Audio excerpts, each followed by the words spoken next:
નમસ્કાર ગુજરાત લોકોની પ્રોબ્લેમનું સોલ્યુશન એટલે લોક જાગૃતિ યુટ્યુબ ચેનલમાં ફરી એક વખત આપનું હાર્દિક સ્વાગત છે। મિત્રો, આજના તાજા સમાચારની અંદર ડુંગળીના ભાવમાં વધારો, હવામાન વિભાગની નવી આગાહી, ખેડૂતો માટે મોટી ખુશખબર, પાક વીમામાં રાહત, સરકાર દ્વારા ખેડૂતો માટે લાવી આ મોટી યોજના, કેસર કેરીના શ્રી ગણેશ થઈ ગયા છે, ખેડૂતો મોટી ખુશખબર આવી ગઈ છે, ખેડૂતોની માંગ કે વળતર આપવું પડશે અને આજના સૌથી મોટા ખેડૂત સમાચાર, માર્ચ મહિનામાં નવા નિયમો, ગામડાઓને મોટી ચેતવણી, ગોચર કોણ ચડી ગયું છે, મોદીજીની ગેરંટી, ખેડૂતોનું દેવું માફ થશે કે નહીં, સીએનજીના ભાવ ઘટ્યા છે, ઘર બેઠા બેઠા 42,000 રૂપિયા તમને મળશે, મફત ગેસ સિલિન્ડર। આ તમામ સમાચાર અંગે જાણકારી મેળવીએ એ પહેલાં જે પણ મિત્રો નવા છે અમારી આ યુટ્યુબ ચેનલ પર એમને ખાસ વિનંતી, ચેનલને સબસ્ક્રાઇબ કરી લેજો।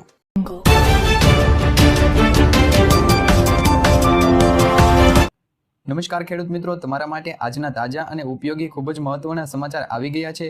આજના આ સમાચાર જોવા માટે આજનો આ વિડીયો અંત સુધી જોતા રહેજો, તેમજ તમારા દરેક મિત્રો સુધી આ સમાચાર મોકલી દેજો, જેથી કરી અમને પણ પ્રોત્સાહન મળે અને દરેક મિત્રોને આ સમાચાર વિશે જાણકારી મળે। તો તમારા દરેક ગ્રુપમાં આ સમાચાર શેર કરી દેજો અને જે પણ મિત્રો નવા છે અમારી આ યુટ્યુબ ચેનલ પર એમને ખાસ વિનંતી છે, ચેનલને સબસ્ક્રાઇબ ન કરી હોય તો અત્યારે સબસ્ક્રાઇબ કરી લેજો, જેથી કરી આવા ડેઇલી સમાચાર, તમારા ઉપયોગી અને કામના સમાચાર તમને સમયસર મળતા રહે।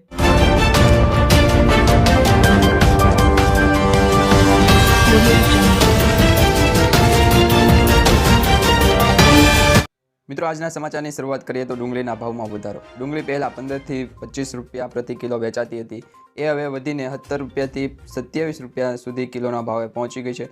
રિપોર્ટના જણાવ્યા અનુસાર આગામી દિવસોમાં ભાવમાં વધારો જોવા મળી શકે છે। આંકડાઓની વાત કરીએ તો માર્કેટિંગ યાર્ડમાં અંદાજે 70 થી 80 ટ્રક ડુંગળીના માર્કેટમાં આવે છે અને ત્યારબાદ અહીંથી ડુંગળી છૂટક બજારમાં જાય છે, પણ જો આવક ઘટશે તો ડુંગળીના ભાવમાં વધારો જોવા મળી શકે છે, એટલે કે છૂટક ભાવમાં છે એ વધારો જોવા મળી શકે છે। હવામાન વિભાગની નવી આગાહી મુજબ આવનારા દિવસોમાં ગરમીમાં વધારો થઈ શકે છે। લઘુત્તમ તાપમાનમાં 3 ડિગ્રી અને મહત્તમ તાપમાનમાં 3 દિવસ પછી 2 થી 3 ડિગ્રી વધારો જોવા મળી શકે છે। ઉત્તર દક્ષિણી દરિયાઈ વિસ્તારમાં 15 થી 20 કિલોમીટર પ્રતિ કલાકના પવન ફૂંકાઈ શકે છે। આવનારા 5 દિવસ વાતાવરણ સૂકું રહેશે। બીજી તરફ અંબાલાલ પટેલે આગાહી કરી છે કે 8 માર્ચથી 11 માર્ચ દરમિયાન વાતાવરણમાં પલટો આવી શકે છે અને કમોસમી વરસાદની પણ આગાહી છે। ત્યારબાદ મિત્રો, ખેડૂતો માટે મોટી ખુશખબર, ખેડૂતોના ખેતરોમાંથી પસાર થતી ટ્રાન્સમિશન લાઇન તેમજ ટ્રાન્સમિશન ટાવર ઊભા કરતા સમયે જમીન, પાક, ફળાકું, ઝાડને થતા નુકસાન સામે સરકાર દ્વારા આપવામાં આવતા વળતરના દરમાં વધારો કરવામાં આવ્યો છે। જે તે સમયમાં અને સ્થળના સરકારના પ્રવર્તમાન ઓનલાઈન જંત્રી દરોના 200% લેખે ગણતરી કરીને વળતર ચૂકવવામાં આવશે, જેમાં રાજ્ય સરકાર દ્વારા જંત્રીમાં જો કોઈ સુધારો કરવામાં ન આવે તો વાર્ષિક 10% લેખે વધારો કરવામાં આવશે, એટલે કે ખેડૂતોએ હવે છે એ મૂંઝાવાની જરૂર નથી, એમના પડખે હવે ગુજરાત રાજ્ય સરકાર છે એ ઊભી રહેશે। મિત્રો, પાક વીમામાં રાહત મળશે। સીએમ ભૂપેન્દ્ર પટેલ સાહેબની અધ્યક્ષતામાં મળશે કેબિનેટ બેઠક અને આ મહત્વનો નિર્ણય લેવામાં આવ્યો છે કે કમોસમી વરસાદ અને ખેડૂતોના પાકને નુકસાનનું વળતર આપવા માટે મહત્વના નિર્ણય લેવાશે, તેમજ ખેડૂતોને તેના પાકની ખરીદીમાં પણ ટેકાના ભાવ છે એ આપવામાં આવે છે અને સીએમનું એવું કહેવું છે કે ગુજરાતના દરેક ખેડૂતોને પાક વીમામાં રાહત મળે છે અને આ રાહત છે એ આપવામાં પણ આવશે કે જેથી કરી ખેડૂતોને તેનું વળતર પણ મળી શકે। ત્યારબાદ મિત્રો, સરકાર દ્વારા ખેડૂતો માટે લાવી છે મોટી ભેટ અને યોજના। દેશમાં ખેડૂતો માટે સૌથી વધુ લોકપ્રિય કેસીસી લોન બાદ હવે બીજી મોટી યોજના લઈને આવ્યું છે। તેનું નામ ઈ કિસાન ઉપજ નિધિ છે। તે વેરહાઉસમાં રખાયેલી ખેડૂતોની ઉપજ પર ઉપલબ્ધ રહેશે। કેન્દ્રીય મંત્રી પિયુષ ગોયલે કહ્યું છે કે આ લોન યોજના હેઠળ ખેડૂતોને કોઈપણ ગેરંટી વગર સરળતાથી 7% વ્યાજદરે લોન મળશે।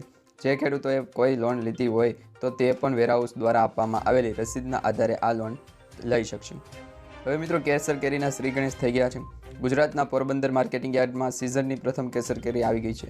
સામાન્ય રીતે ઉનાળાની સિઝનની શરૂઆત થયા બાદ કેરીનો સ્વાદ ચાખવા મળતો હોય છે, પરંતુ ઋતુચક્રમાં આવેલા પરિવર્તનોને કારણે હવે કેરીના પાકની સિઝનમાં પણ ફેરફાર થયો છે।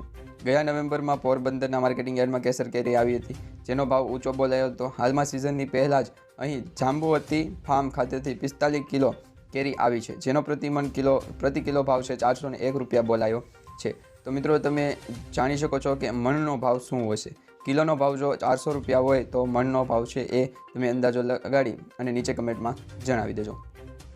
ખેડૂતો માટે મોટી ખુશખબર, તેમજ વધુમાં ઉર્જામંત્રી કનુભાઈ દેસાઈએ જણાવ્યું છે કે ટ્રાન્સમિશન લાઇનોના કારણે જમીનના મૂલ્યમાં થતા ઘટાડા અંગે સરકાર દ્વારા ચૂકવાતા વળતરમાં પણ સુધારો કરાયો છે। જમીન માલિકીની જમીન ઉપરથી પસાર થતી વીજ લાઇનની પહોળાઈ તથા લંબાઈને અનુલક્ષીને જમીનના વિસ્તારના 15%ની જગ્યાએ 25% મુજબ વળતરનું ચૂકવણું કરવું પડશે।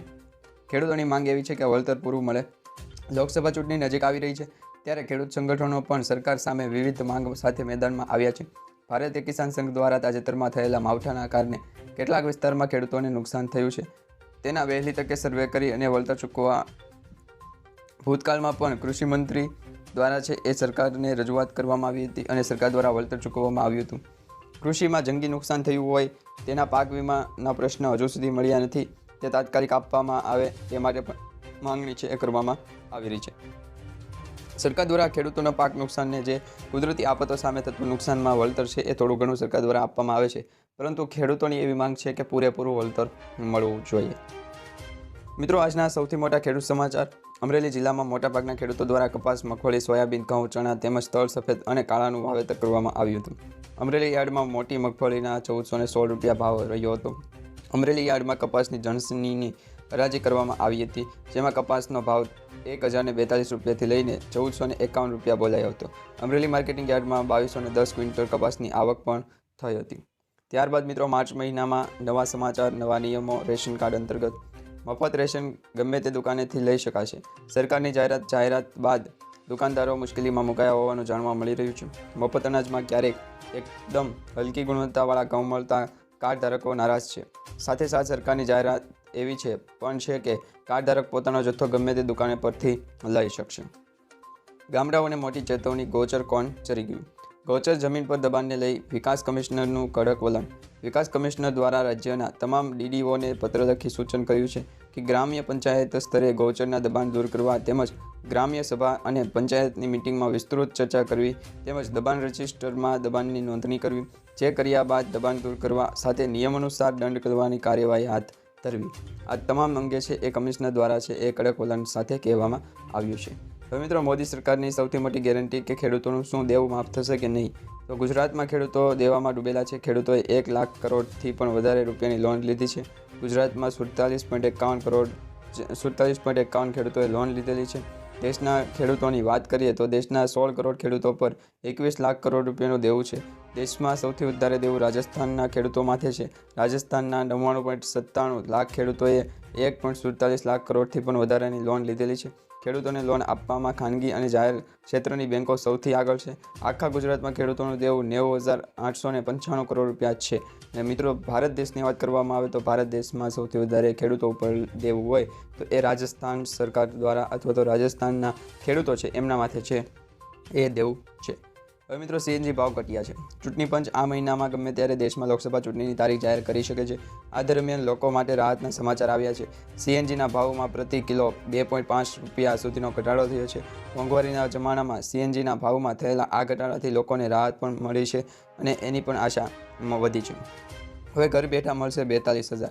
ખેડૂતોએ 2 યોજના જેમ કે પીએમ કિસાન યોજના અને પીએમ માનધન યોજનામાં રજીસ્ટ્રેશન કરાવેલું હશે તો વર્ષે 42,000 રૂપિયા ખેડૂતોના ખાતામાં ઘર બેઠા આવશે.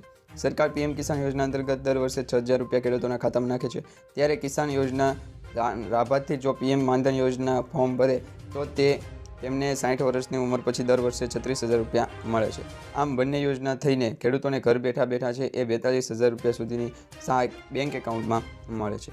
ત્યારબાદ મિત્રો, મફત ગેસ સિલિન્ડર અંગે પણ એક અપડેટ મળી રહી છે, જેમાં મફત ગેસ સિલિન્ડર તો નહીં મળે પરંતુ ઉજ્જવલા યોજનાને લઈને સરકાર દ્વારા એક રાહતના સમાચાર આવ્યા છે. મોદી સરકારે 75 લાખ નવા ગેસ કનેક્શન આપવાનો નિર્ણય કર્યો છે, જેથી જે લોકોએ અગાઉ ફોર્મ ભર્યા હતા તેમને 5 કિલોના 2 સિલિન્ડર, 14.2 કિલોનો સિલિન્ડર, ગેસ ચૂલો, લાઇટર, રેગ્યુલેટર વગેરે સામાન આપવાનું શરૂ થઈ ગયું છે. અને આ સાથે નવા ઉજ્જવલા યોજનાના ફોર્મ પણ ભરવાના શરૂ થઈ ગયા છે.